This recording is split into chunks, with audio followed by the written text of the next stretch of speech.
Hey guys, how you doing? My name is Tony. I'm from GSM Warehouse. Replying to your question, I have a different idea than what he said. Number one, if you actually own a store, I don't recommend a buyback or 100% buybacks from customer to be sold in your stores due to the blacklisting issues. My partner owns 14 locations. We do buy a lot from the streets, and we do sell also to customers. The main issue that we're having specifically with T-Mobile lock devices or AT&T lock devices or even Verizon lock devices, there's a massive return with blacklisting. So my best recommendation is find a local buyer or find a buyer that buys these phones as soon as you get them and just flip them right out, make $100, make $50, make $200, and get them out of your store, use that equity and that cash to buy legitimate devices from a vendor, from a wholesaler, or from anybody like that. The issues that you would have, number one, is when you get a lot of blacklisted devices to your store, number one, you start building the bad reputation in your neighborhood, so people know that you're selling blacklisted devices. Number two, you're gonna get a lot of, let's say a customer walks in with the blacklisted devices and you're in the middle of a sale, you already lost both of the sales. So I would say get rid of these devices, move your cash a lot faster, and just guaranteed to have better devices in your stores with a lifetime warranty of IMEIs. Phones do get unlocked, so you can unlock them, but my recommendation is if you have a legitimate source that sells you devices or an actual customer that owns that account, confirm with the carrier before buying it if you choose to sell it in your store. If you're just buying it randomly, I do not recommend to sell it in your store. Find a good vendor that supplies you devices, and those flip, phones off the streets. Keep it in your store because that's where your capital, that's where you're making a lot of money, but don't keep every single device. If you have any feeling that the phone will go blacklisted, get it out of your door as soon as you can. Appreciate you. And if you're gonna do that, what Tony just said, and you want to sell all your devices like immediately, look outside of the USA as well, because the phones are valued a lot higher over there where that blacklist isn't even going to affect them. Sell them to me. I live in South America now. I'll take them all. I'll sell them down there. But seriously, Hong Kong, you can sell these devices, for if you're gonna do it wholesale, you can get a lot more money than you can. I have a question. Okay, so I have a question. So let me a question to you, Tom. I walked in. I have an iPhone 8 or iPhone 8 Plus. I need an iPhone 12. What are you gonna do for me? Well, your best bet is do a trade-in. Number one, of course, most of these guys here do self-fund repairs. So the first option you have is to offer them to repair. The second option you have is to trade the phone in. Now, if you are the customer with the owner of that phone, my best bet is that's a guaranteed IMEI because you are the customer, that the user of the phone. It's not active. Well, if you have to really confirm if the IMEI. Well, I have a couple of websites that I can help you with. There's a website called usell.com, letter U, SELL.com. This is a 100% accurate website that will give you the value of the phone. So I'll give you a few websites that you can probably check on. First step is to check the value of the phone, usell.com. That gives you the value of the phone of today's prices. iPhone 11 Pro Max, good condition, fair condition, and damaged phone will probably be between $200 to $300. Offer the customer $20 to $50 less, pretty sure they'll sell it to you. The second website, there's websites out there that you can check the IMEIs. The most guaranteed websites are T-Mobile.com /BYOD, AT&T.com /BYOD, Verizon.com /BYOD. Those websites will confirm that the phone has a payment plan or anything like that. If the phone does have a payment plan, what we do in our stores is we buy them as damaged. So when you go to usell, you go to usell.com and then you choose damaged. Even the phone is in good condition, but the IMEI is damaged. So you get a value of, let's say, an iPhone 8 for $60. Now the phone does have a good screen, good housing, good motherboard, everything else, but you are afraid that the phone will go blacklisted. So you're buying it for $50 to $60. You give the customer the option to trade it in towards another phone. Now buying phones, let's say from gsmwarehouse.com, where you can get an iPhone 8 for about $140, $150. So you trade a phone like that for $60 towards another phone. You choose to sell it in your store if you think he's legit. You take his ID, of course, fingerprints, if you think he's all good. Sell that phone for $100 and $200. So that's where you make $140 margin. The biggest issue that I've seen with a lot of unsuccessful cell phone repair shops is they go based on how much did I pay for the phone. They don't set the phone based on the value of the phone in the market. So if you buy an XR for $50 from John Doe, you're selling it for $150. But what if that phone goes blacklisted? You have to buy a phone from GSM Warehouse for $250 to replace it for John Doe for $250. So the problem is, they're like, okay, I'll make it $150, I'm gonna flip it right now. No, give your business a value of prices. So if you're buying it for $50, take advantage and sell it for $300, because that's what it's worth. Don't sell it for $150 because you got a good deal on it. Don't forget that if it goes blacklisted, you have to recoup and rebuy another phone to give it to the customer. Don't forget that you have bills, you have rents, you have employees, you have all that. That's why, and this is one of the issues that I've seen a lot of stores are going from 4 locations to 1, from 10 to 1, because they don't have a good database to run their business on. They're just going with the flow. You don't have a guide. You don't have a price book. You have a question? Half the time you can just ask for proof of purchase. Most top carriers, they're on their carrier, that have proof of purchase, that then you can actually scale your price a little higher. Yes. That is true. Because there's insurance scams that go on. Like, you'll buy a 13 Pro Max, I'll show it to you, yeah, no problem, take it, and then I'll go. A lot of issues that I've seen.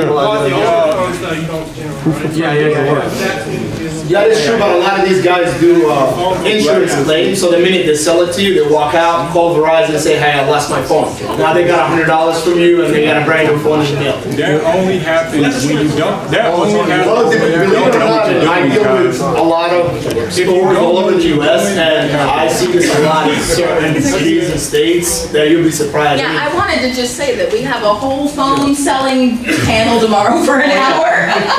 Tony is still in the beans. This is supposed to be tomorrow. So I want to give Tony. You gotta move on. I just want to let them know, like, you guys, it only goes blacklisted if you don't know what you're doing. But when you know what you're doing, you don't run into that problem, because I've been flipping for 3 years, and my first 3 months flipping, yes, I was getting phones blacklisted. I don't worry about that, and phones come brand new out the store because I know what to do and I know how to handle it. That's what I wanted to let you guys Okay, know. very good. How about compatibility issue?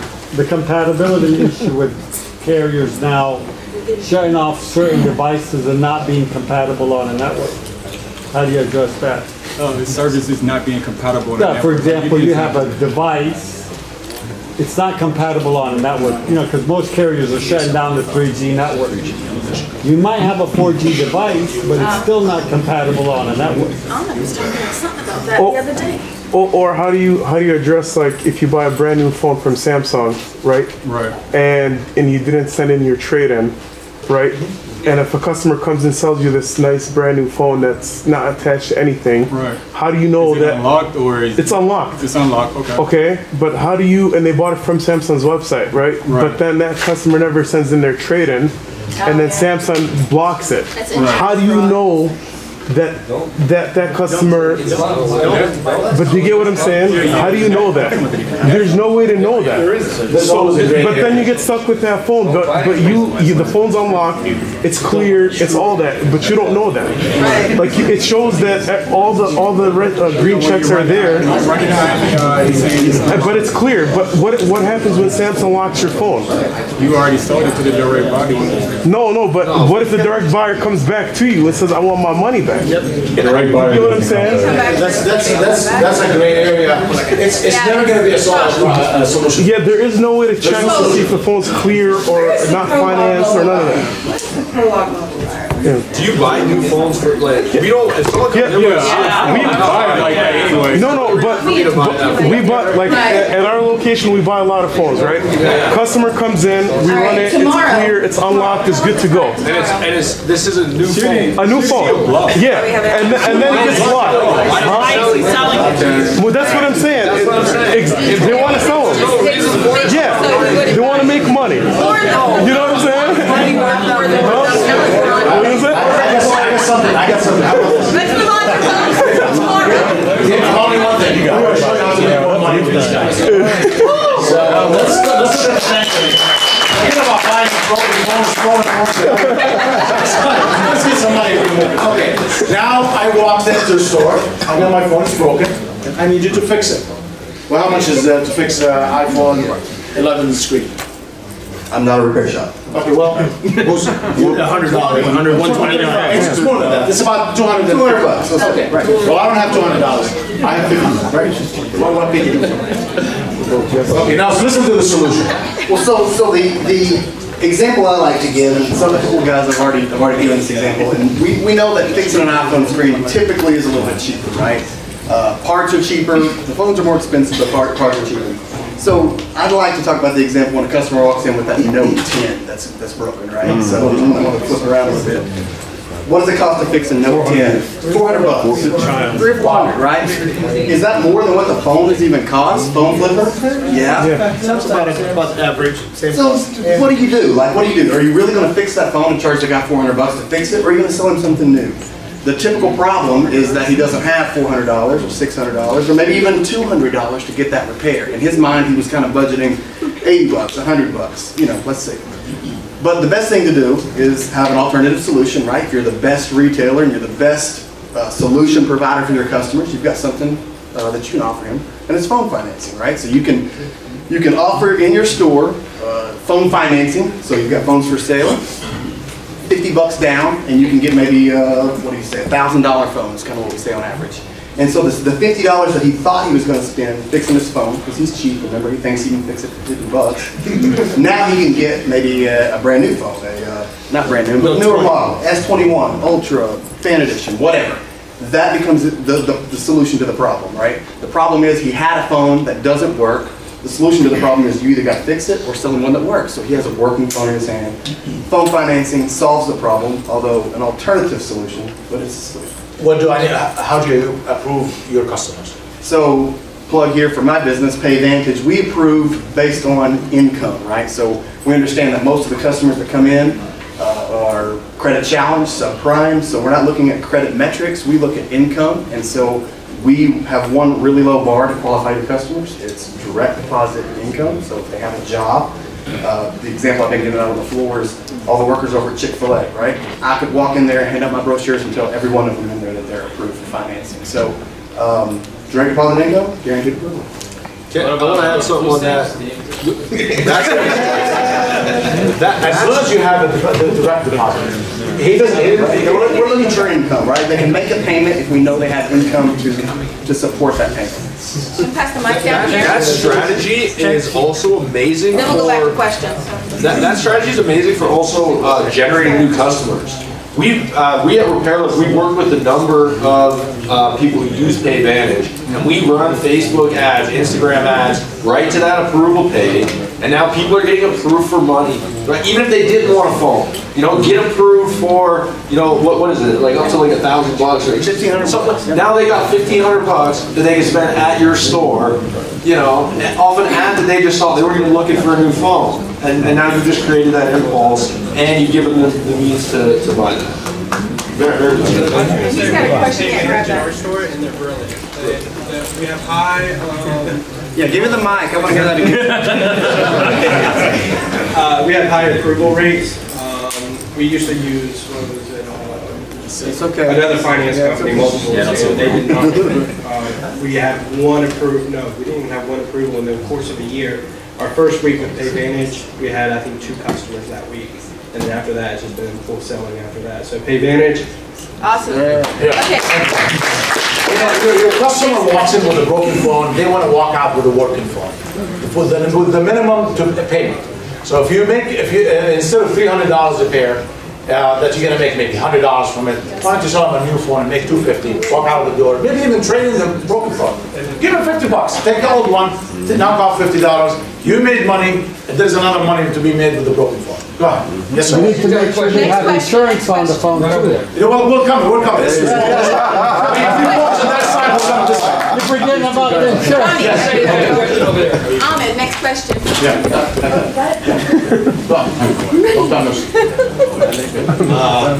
have a serious question that trying to project the future of the repair industry for iPhones. I've been doing this for 18 years plus. Since Pagers, I've been working with electronics. And I currently have 8 stores at the moment. So the trend that I'm seeing, from my experience, is whenever iPhones change models, like we're what, 13 right now? My concern as of right now, and I don't know if it's a concern, I actually want like confirmation, the 12 series, they're not breaking as much as the 11s. Because we're at the 11 series and they're breaking, and we're getting XRs and 11s like hotcakes. You know, those are the #1 buyers of LCDs. I buy like 100 LCDs at a time, 200 at a time, each model.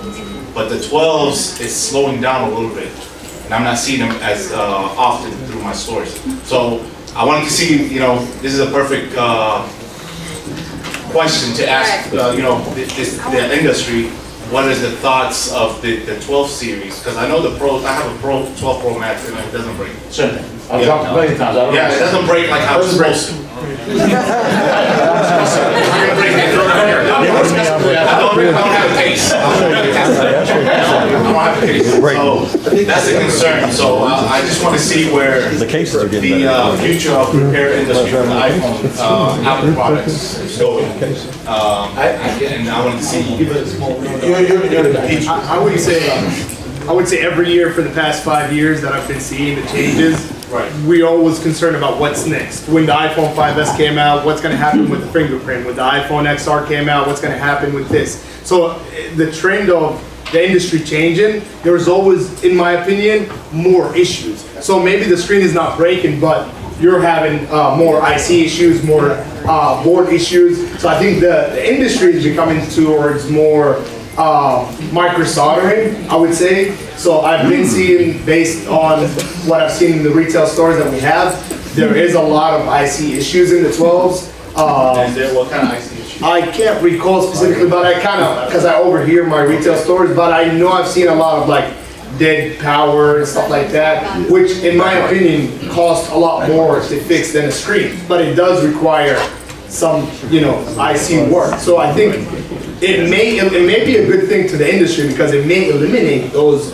small guys that are making $10 per screen. Because in Tampa, Florida, I think there's more cell phone repair shops than gas stations in our, you know, and we have this trendy thing that's $9.99 plus a screen. So you would walk into a store and you do an 11 Pro Max, if the screen costs $60, they just charge you $10 a buck. Yeah, so we have that issue, and I think it's just time to kind of brush them off by having more micro soldering issues, and you know, maybe it makes it more complicated, so it becomes more exclusive. So repair shops need to go learn how to. In my opinion, yes, or just find another business. I think the repair industry has to adjust to these phones that are coming out. Like how he said, you have to change.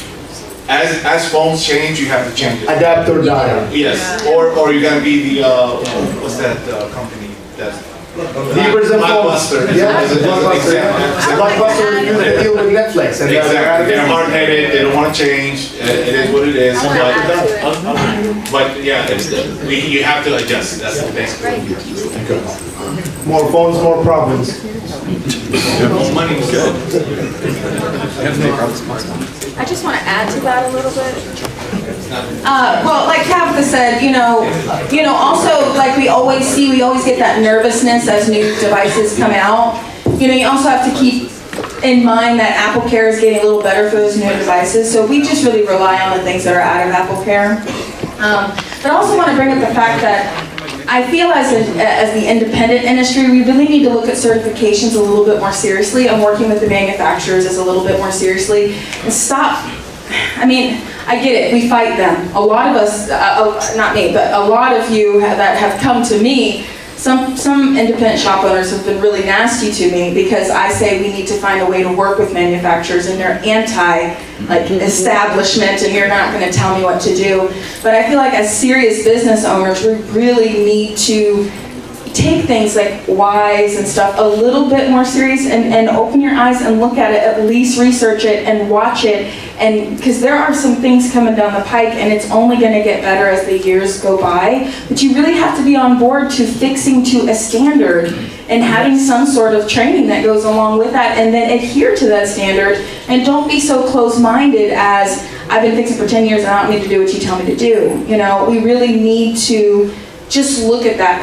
That's just what I foresee, that there's going to be more opportunity for us to work with the manufacturers, but we have to be open to working to their standard at the same time. I'm going to give you a little bit of information, because he's got a question, but I'm going to give you a little bit of information. As you know, I hold 150 different OEM standards, certifications. Number one, the IEEE standardizes everything in the computer repair industry, and that includes cell phones now. What's going to happen is, if we don't get to a standard, everybody remembers the 2 Blu-rays? We had a Toshiba Blu-ray and the Blu-ray we have now. Toshiba's out of business, right? The one thing about standardization, it makes you more money. Everybody that is CompTIA A+ standardized can be an authorized service center, because they are a prerequisite to all the OEM standards. That's HP, that's Dell, that's Asus, that's everybody that's out there. You get warranty dollars on top of the money that the people come and pay you by having the standard. That is why I have 150 OEM standards. I had 27 different corporate accounts. I worked in corporate America and I made $110,000 as a technician a year. As a business, you can make $20,000, $30,000, $40,000 a month by having this additional revenue. When we work together and build a standard for everybody, we all eat and we all win. Right. Now, that gentleman right there behind the gentleman that's just spoke, he has a question. I just had a question. It's kind of a spin-off of the right to repair. I know that's going to be talked about tomorrow, but with kind of the rollout, you know, Apple and Samsung pairing up and having a consumer OEM repair programs, kind of as a response, in my opinion, to that Right to Repair Act, and kind of bypassing that.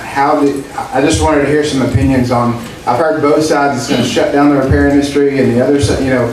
But what are some opinions on what it's going to do to the repair industry? Because I know some customers that can't put a SIM card in their phones. Exactly. It's going to be good for us. It's going to be great for us. Yeah. Number one, they're going to break more stuff. Right. You're going to make more money. Right. This was the stupid idiot's answer to everybody. Oh, I want to fix everything. Now, some things you can't fix, really.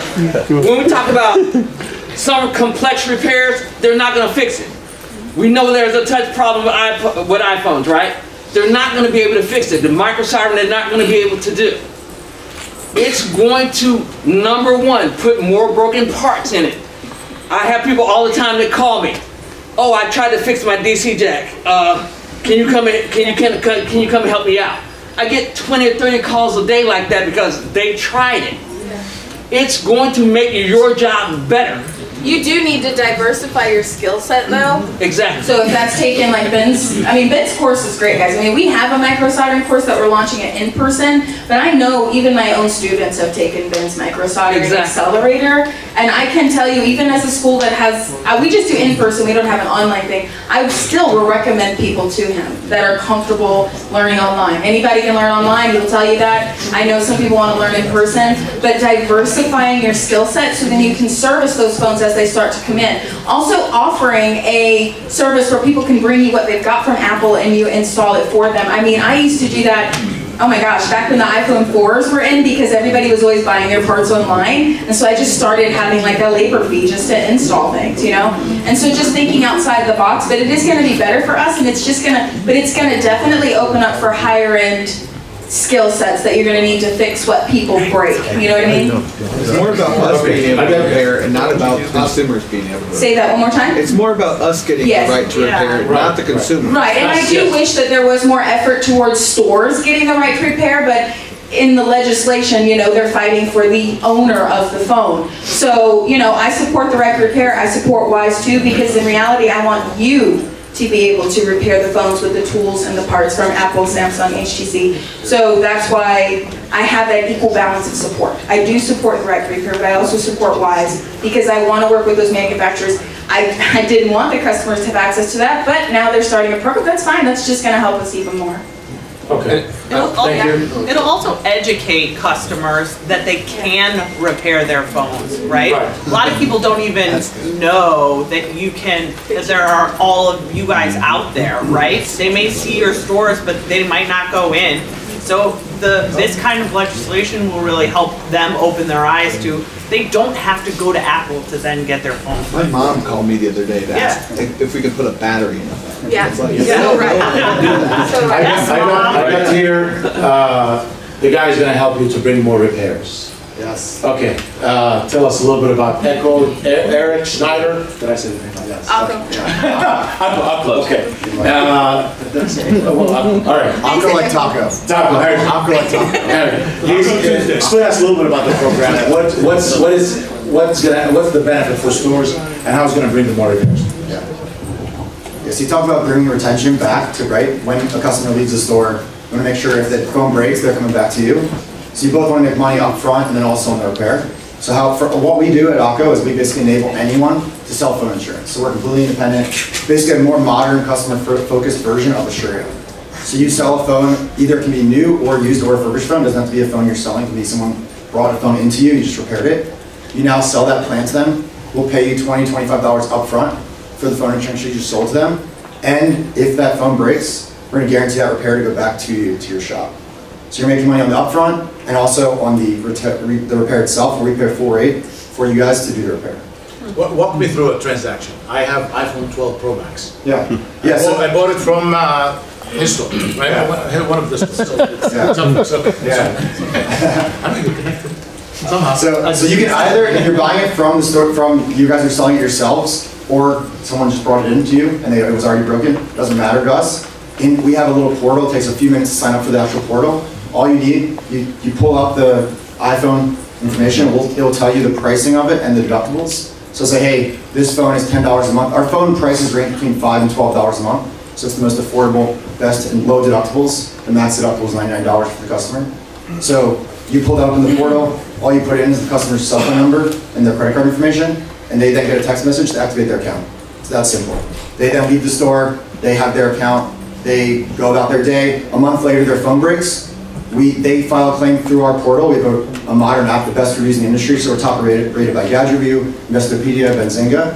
We then know through our system, hey, Store X sold them that plan. Okay, we prioritize top of the list. That customer goes back to Store X to do their repair. If that customer is traveling around the country, we then will send that repair to a local repair shop. So we're all about, we don't facilitate a shipping environment at all. It's all about a local repair. And so we also get a lot of customers through Google and a lot of other methods. And so if the customer came to us, they broke their phone, we're going to look through our database of approved repair partners, send them to your local shop if they're near you. What's not approved? I'm sorry. What's that? Go ahead. What devices will not qualify? Yeah, so we cover any phone, including used, refurbished, and new. The actual coverage itself covers accidental damage, mechanical or electrical failure, and theft. Apple Watch, iPad, everything. So we have two plans. So one is a phone by itself. That's $5 to $12 a month. So that's a normal handset, not a watch. Then we also have a pretty unique bundled plan. So it's kind of like a Spotify of device protection. It's $15 a month, covers one phone plus 25 items. $15 a month more. You don't pay per item. So you can sell either the phone plan by itself or the everything plan. It's really actually a straightforward bundle, right? An upgrade. And it's $12 a month for like an iPhone 13 Pro Max for the phone insurance by itself. $15 to include phone, laptop, tablet, TV. And we pay you $25 for that plan actually, $20 for the phone plan. And then that customer is adding their items to their account through our app. And then so to your point, if you got to do repairs on not just phones, but also laptops or tablets, anything like that, you'll indicate through our portal what repairs you do. We'll send you not only phones, but also other items as well. And then just a quick plug, we're also running a promotion right now. So if you guys attend one of our training sessions, we have a booth downstairs to sign up for it. We're paying an extra $10 per sale made through April and May. That's awesome. So That's great. You charge the customer monthly, and then the dealer gets paid for like. Yeah, so dealer gets paid one time up front, customer gets a recurring payment, and we got to see customers like the lifetime is really, really good because our experience is so good, because the claims experience with you guys is really good on a local basis. The customer doesn't churn, versus like through Asurion or other folks, it churns pretty often. We get a lot of people that come to us from Asurion or even AppleCare, honestly, because they said, hey, AppleCare is a good experience, but they can, for $15 a month, get their Apple iPhone, Lenovo ThinkPad, Samsung TV, everything can be covered in one place. If the phone costs to repair $100, who pays the storm? Yeah, great questions. Yeah, so the deductible will range between $29 and $99 for the customer. So they'll walk into the shop, they'll pay their deductible to you guys. You guys fill out the invoice form kind of in our portal. We have a portal that's really digital and easy. So let's say the 4 repairs, $200, whatever it is. We will pay you within 24 hours electronically for the remaining of the repair. So no waiting a month for machinery and things like that. You pay the shop. We pay you guys directly, yeah. So the customer pays you their deductible. So we want to lower the repair cost for them, so they don't have to pay a lot out of pocket, and then we pay the remaining. I got a question for you. What if depends, every store have their own prices, so what if the iPhone 11 costs $300 somewhere, $200 another place? Yeah. Are you guys paying the difference still? No, so we don't have a rate sheet. So we recognize that geography differences do matter, right? And like local repair rates do differ. Okay. So we actually pay normal retail rate, whatever your geography is. We just have a pretty low tolerance policy that if you try, jip the program, we have pretty good analytics and kind of did basically technology around like knowing what the normal repair rates are. And it actually works really well in terms of like pay advantage as well to make sure companies are coming back to you, right? So you want that customer when they leave to know that, hey, if they can't afford that repair in the future, they can come back to you and they don't have to pay their deductible. If the customer cancels the insurance after a month or two, is that effective? Yeah, so basically there's an option in the portal to add a first month free or to not include that first month free. As long as the customer stays 1 month, we pay the plan. It doesn't matter if they stay 2 months versus a year versus 2 years, but most of our customers stay at least 1 to 2 years, if not longer actually.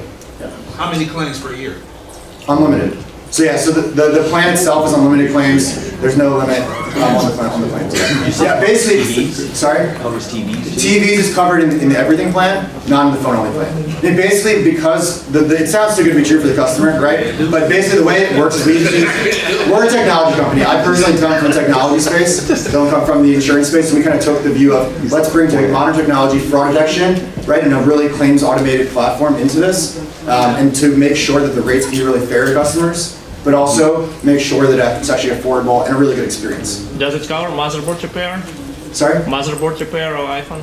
Motherboard. Yeah, so it's full coverage. So it's both accidental damage, so screen crack. Stolen phone too? Liquids. Yeah, so liquid, drops, spills, and stolen as well. How do you fix a stolen phone? They come to my store and I give them to use? Yeah, so they would file the claim. Always they start with filing the claim through our app. And we would basically facilitate with them. Usually the customers prefer the payout of the value of the item, so they have full decision on the.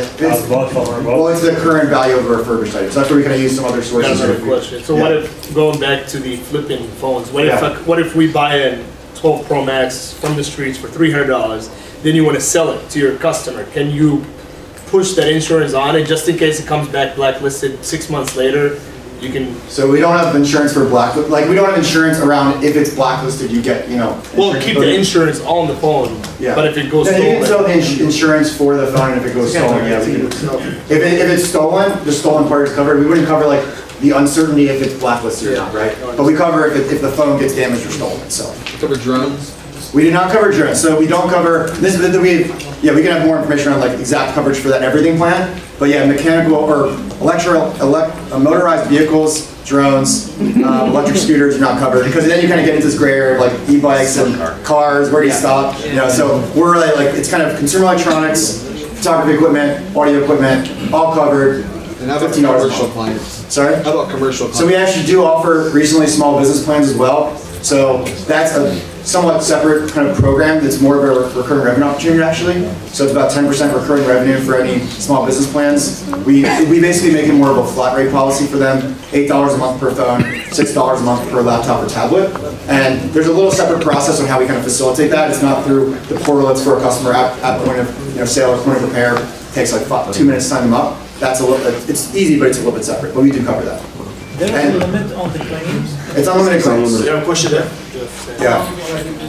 Sorry? How long have you been in this? So a little over 2 years, 2.5 years, yeah. So we started first really with technology. So let's first build fraud detection, the claims automation, the customer portal, and then also we recently built the partner portal kind of through this last year. We actually have a lot of great shops like Reggie, for example, who signed up and he can talk to it a lot more as well. But yeah, so a lot of kind of recently pushing it out over the last year. Kind of AWP last summer we promoted it a lot too. So it's been a little more recent, right? It's kind of taking advantage of the industry on.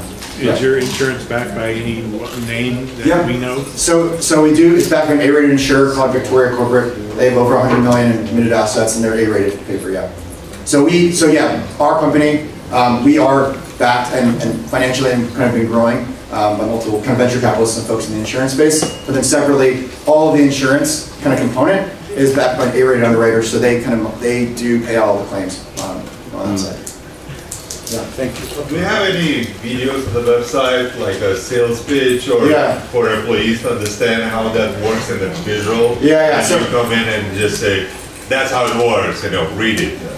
Yeah, so we have like a marketing kit. As simple as it gets, like phone insurance as low as $5 a month, right? Save 50% plus from the cell carrier. That's kind of a lot of the pitch, but we're putting together, in our portal, we have marketing materials. We're producing a marketing kit for you guys to put as like on the window or on the shelf in the store. And at the booth, we have demos of the portal itself, so you can see it. You can actually sign up. We're doing raffles as well, giving away iPads for signing up for the portal. We're right kind of towards the front on the right side when you walk down on the booth. So stop by. We have plenty of flyers and materials, and we can show you. I'm just saying, we do have an account. I just feel that we're not utilizing or employees not understand, how easy to sell and. No, we're working on two things. One is the marketing materials for it, and two, we're gonna run a kind of competition for basically a 30-second sales pitch, right? Like, what is the best sales pitch? And we actually really trying to gather feedback around, okay, what is the best way to be pushing this out? And so, to that point, running this, 30-second sales pitch competition, then post the best results in the portal itself, along with marketing materials, and then working with you guys to make sure it's best for your location. But that's all you have, between handing a device and taking a payment, you have 30 seconds to exactly. push that sell. Do you want that? Yeah, for sure. So we're pushing that out to you guys as well. Yeah, happy to answer any other questions. So it's AKKO, first booth down there. Also, getakko.com, so getakko.com. I'll be here after stuff as well. Thank you. Thank you so much. Well, we have about 10 minutes left, but I want to hear about the refurbishing of the screen. Give us something.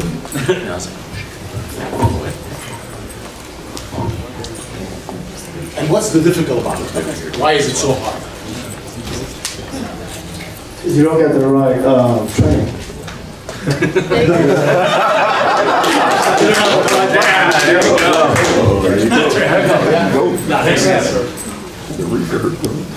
Do you have any question about screen refurbishing? Because I'm not very good with talking, but I have some sort of notes. I have a question. Got a question right here. So I have I've bought overseas a couple times, and well, I had one seized by customs and destroyed, and I didn't learn my lesson, so I ordered again, and now I have a bunch of iPhone 11 digitizers that don't touch with the tempered glass, right? And it seems like companies like Okamaster or M Triangle, they like to screw people who purchase smaller batches, because I did order a batch first and tested the quality, but then the second batch came back and it was not the same batch. So they swapped when I made the data work. Exactly. So when you contact directly to the factory, number one, even Angel Gadget, Mobile Centric, and every other wholesaler, they have a bad batch. Number one. Number two, if you contact them directly, that's what happened. Yes. So what I did is I have a one-stop shop for screen refurbishing, machine supplies, and training. Basically, and I'm based in Texas. So when you have a bad batch, I replace it for you. So basically, Okamaster, I used to work with them. I still work with them. A lot of them are good quality that any other vendor that currently carry that don't R&D than me. So, but still, they have a bad batch. And I have experience with some of the aftermarket screen digitizer. You can't put tempered glass on it. The whole assembly, the same goes to the screen refurbishing supplies with the digitizer. Some of them you will have a bad batch. But the best thing is you have to test before you really laminate it. So, but that's one of the other reasons I don't carry a million of the inventory in stateside, because I wanted to do a quality control over it. What is your company name? Pro Refurb Lab. It's a little bit hard to read. Where are you based in Texas? I'm based in Dallas. Dallas. Yeah, around DFW area. Okay. Yes. And you do training for the like the Samsung curved screens? Yes, yes. Because I have 7. I used to do refurbishing a long time ago, and I bought new equipment for my retail stores. And I know there's a lot of profit in it, especially the watches, but I don't have the proper training. So how do we get training from your company and buy supplies and things of this nature? Yes, I do pretty much all the supplies, trainings, and machines. But a lot of people, they buy machines directly from the China. Yeah. And some of them, they ask a bunch of questions to other people who doing currently refurbishing. It doesn't matter what machine you buy. If you ask for what is the best machine, people will tell you that, oh, this is the machine that I've been using, this is the best machine. And everybody will tell you, you know, the best machine is this one because they've been using that machine. It's all about, they've been so used to with that machine, so they know about that machine. They don't know about any other machine. But it doesn't matter the machine, it's come down to the technique and the training. So, and then a lot of people gave up to screen refurbishing. Back in the day, it's because of I used to work with I'm not going to say the name, with the company, stick side. When you don't really honest with the customers, if you like selling the, let's say just Oka, like very thin Oka, they're never going to work with the edge screen. It's something like that, then you will never get a good result, and then people give up. Actually, that's the reason I came down again, because of a lot of customers requested. So I only sell the product that I use daily in my repair shop as well. I do run a repair shop, and I do have a wholesale side for the screen refurbishing.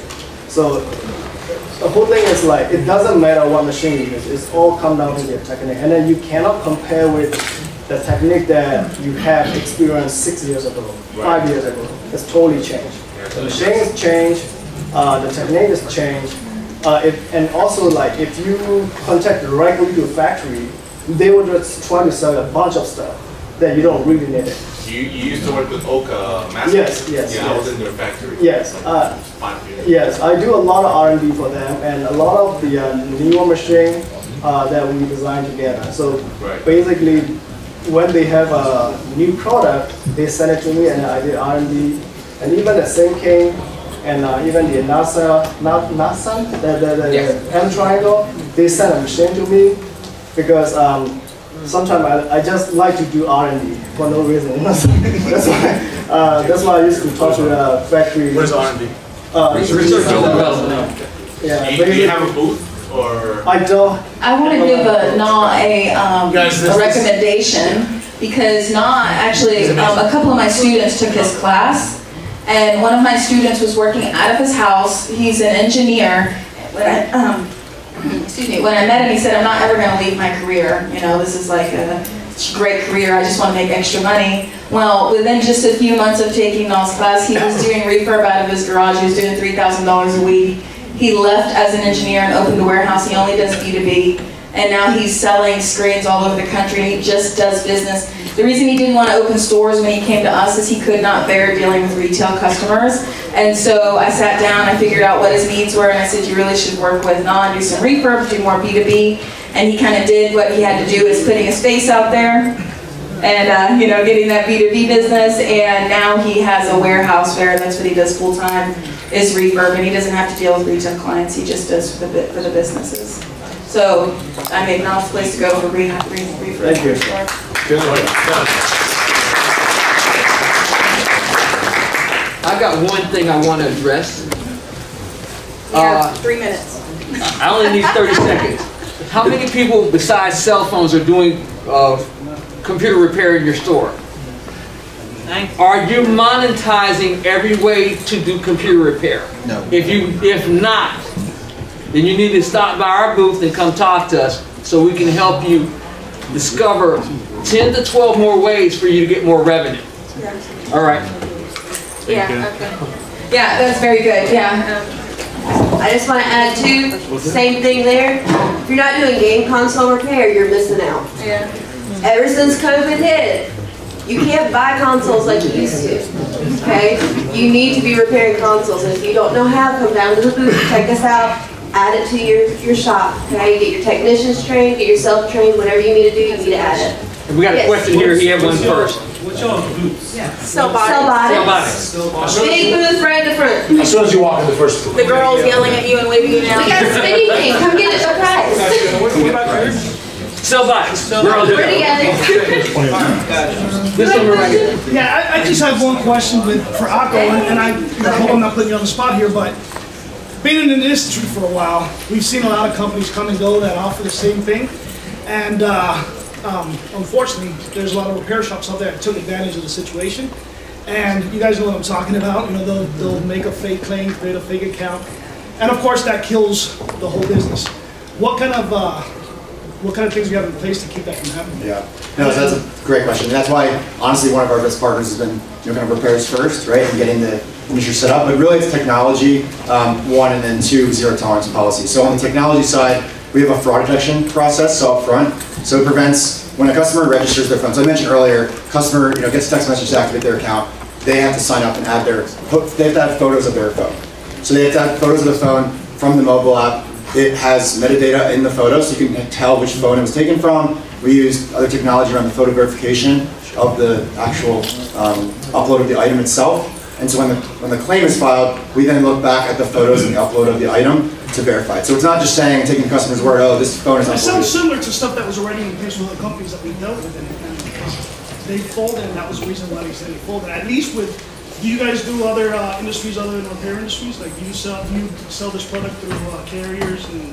Yeah, so we sell direct to consumer, right, on Google. If you were to search phone insurance, we have kind of the top ratings for all the repairs. Is repair shops though? That's your main. Yeah, so repair shops is certainly one of the major channels, as well as like we do sell a lot of other channels and through other partners as well. Yeah, so we are kind of working more in the bring your own device, cell carrier space or other kinds of online channels, as well as social media, direct to consumer, kind of paid social ads, Google, and so all of those channels, when a customer activates their account, again, they have to use the photo verification process. And so I think probably the biggest thing is we have our whole team, we have more developers than we have any other role on the team. So we, from the beginning, built it with that in mind and have been working with partners who have the experience in this space. So like a lot of folks on this panel, I personally don't come from the repair space. So we leverage everyone's experience and really learn and really gather feedback from you guys about what are the reasons for fraud, and then really having a zero tolerance policy on that side with the customers. And then if there are bad apple shops, obviously, right, you want to make sure cutting that right away. So we're being very diligent about that, and then also working with our underwriter who's been in the space for quite a while and has kind of seen some things go. And so that's where we're kind of moving in that direction as well. And some of our investors as well are from the insurance space, so helps on that side. Well, I can tell you from a partner's perspective, and I've been in wireless for a minute, like selling a Shurion, and you know how people can trick a Shurion and all that stuff. With them, they make you take a picture of the front of the phone, back of the phone. There's been times where the picture wasn't clear, and you've got to go and take another one just to make sure. And they're really legitimate about it. So I guess the one thing I could say is you would know if somebody's trying to trick the system in your team, and you would be able to find out, and I'm sure they would be able to tell you. So they'll know, because it's no taking a picture of a picture. No, it's got access to the camera. You're taking that photo. And it's just one of those things where I don't think it's going to be as easy as like with a Shurion, where you can file a lost or stolen claim on IMEI 10 times as an example and continue to get it. So I don't think that's going to happen with AKKO in that case. At least that's not what's going to cause. Do you register for the customer, or do you let the customer do it? I register for the customer. I get it all done at the beginning. Yeah, just so to that's make certainly life easier. right? Like, and Ray's a great job of that. You can have, them take a picture in the shop. It takes a few minutes, 1 minute to take a picture. Do they take a picture of every single device on the home one? So when they are uploading, laptop, tablet, other devices, they do have to do that, exactly. They have to itemize it. That's part of the reason why we can keep the pricing so good. And customers really don't have a complaint. It's just taking pictures with their phone, just take a picture of your laptop and take a few pictures like that, yeah. We are getting close to the end. This is the last question. So what if, okay, here's an easy way to scan it. So I have a purple iPhone 11, I sell an insurance plan, and they have a sibling that has the same iPhone 11. Yeah. Their sibling cracks, or they show that photo. How can you avoid that? Yeah, so when you're selling it, you put the IMEI number, the serial number, and so you have to take the photos from the same phone. The metadata of the photo has which phone it was taken from, So we would be able to, that's like actually one of the simplest like kind of fraud methods. The other method is like if a screen already cracks, someone that tries to sign up for insurance online through Google, that's like happens all the time. Sure, just price that risk in. We make sure we're actually checking it up front so we don't have to price it in. Keep the rates affordable. They have a booth downstairs too. Yeah, right? They have people down there. Yeah, and a lot of our developers are there, so we wanted to like actually be able to talk to a lot of shops here. So. Thank you so much. Anybody want to add any more? I just want to say, don't forget 5:30 is upstairs on the 3rd floor. It's open bar and snacks, and there's going to be a comedian and light show. And tomorrow, 9 o'clock in the same room over here. I'll be giving upsell, how to maximize the profits, how to do this. Just freestyle, an hour and a half. Any question you guys coming over? I'll talk to you about wireless, prepaid, anything you want to talk about.